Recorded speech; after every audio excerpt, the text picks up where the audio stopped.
इस वीडियो में हम स्वर के बारे में जानेंगे। हल्का बिंदु, हल्का बिंदु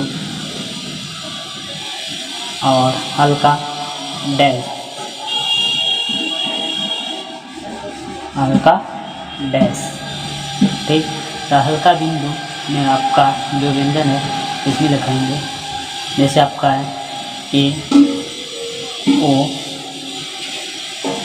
फिर आपका ई। ठीक, ये आपका जो है ये आपका हल्का बिंदु है, हल्का बिंदु। ठीक, फिर इसका हल्का डैश के बारे में जानेंगे। जैसे आपका आई या आई, अंग, फिर ओ, ये आपका हल्का डैश, हल्का डैश है। अब इसका यूज के बारे में जानेंगे। इसका यूज कैसे किया जाता है। जैसे हमने लिखा पहले हमने व्यंजन में लिखा। जैसे आपको लिखा ट, ये मेरा ट जो है व्यंजन है, तो इसको हल्का डैश, यहाँ पे आपको स्वर पहले लगाते हैं। तो इसको हम पढ़ेंगे, पहले स्वर को पढ़ेंगे क्या है ए, इसके बाद हम व्यंजन को पढ़ेंगे ट, तो इसको पढ़ेंगे एट। ठीक, इसी का अपोजिट पहले फिर व्यंजन को लिखेंगे, इसके बाद स्वर को लिखेंगे। तब इसका अपोजिट होगा, पहले हम व्यंजन को पढ़ेंगे इसमें ट, फिर इस पर स्वर को पढ़ेंगे, फिर ये आपका ए, फिर यहाँ पे हो जाएगा टे।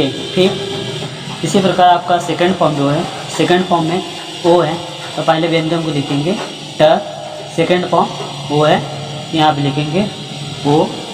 तो इसको पढ़ेंगे, पहले पढ़ेंगे स्वर को ओ, इसके बाद पढ़ेंगे व्यंजन, फिर होगा आपका ओ। ठीक, इसी का अपोजिट पहले व्यंजन, इसके बाद आपका स्वर। तो इसमें पहले ट पढ़ेंगे, इसके बाद ओ की मात्रा है, तो यहाँ पे हो जाएगा टो। इसका थर्ड फॉर्म में जो है पहले व्यंजन को लिखें, इसके बाद ई की मात्रा है, मतलब ई की, तो यहाँ पे पहले स्वर को स्वर लिखेंगे, इसके बाद पहले स्वर, तो स्वर क्या है मेरा ई, फिर इसके बाद व्यंजन क्या है ट। ठीक, इसी का अपोजिट पहले व्यंजन, इसके बाद स्वर। तो इसको पढ़ेंगे, पहले व्यंजन को पढ़ेंगे, क्या लिखा है ट। ठीक, इसका स्वर क्या है ई की मात्रा, तो आप छोटी ई की मात्रा हो जाएगी आपकी टी। ठीक, फिर आप हल्का डैश के बारे में जानेंगे। हल्का डैश में इसका एग्जाम्पल, इसको बताते हैं कैसे इस्तेमाल होता है। जैसे यहाँ पे दिया है आपका पहले हमने व्यंजन लिखा, ये आपका हल्का डैश है, तो इसको लिखेंगे, पहले स्वर को लिखेंगे आई, फिर ये ट है, व्यंजन मेरा क्या है ट, तो ये क्या हो जाएगा आई। ठीक, इसी का अपोजिट क्या होगा, पहले व्यंजन, इसके बाद आपका स्वर। तो इसको पढ़ेंगे ट प्लस आई, तो ये हो जाएगा टाई, टाई, टाई। ठीक, फिर आपका अंग है, सेकेंड फॉर्म क्या है अंग, तो इसमें लिखेंगे पहले व्यंजन, इसके बाद आपका स्वर, पहले स्वर, इसके बाद आपका व्यंजन, तो ये आपका अंग।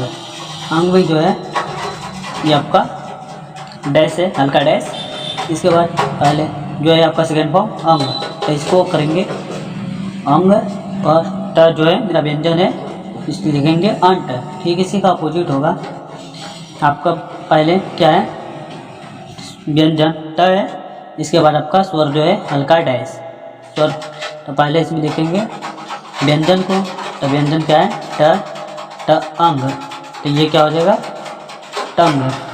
ठीक, इसका थर्ड फॉर्म जो है ऊ, तो ऊ में पहले हम क्या लिखेंगे स्वर को, ये आपका स्वर है हल्का डैश, इसके बाद व्यंजन ट। ठीक, तो पहला स्वर क्या है मेरा ऊ, फिर व्यंजन ट, तो ये क्या हो गया ऊट। ठीक, इसी का अपोजिट आपका पहले व्यंजन, इसके बाद आपका स्वर, तो ये ट क्या है ट, फिर ओ की मात्रा, तो ये आपका हो जाएगा टू। ठीक,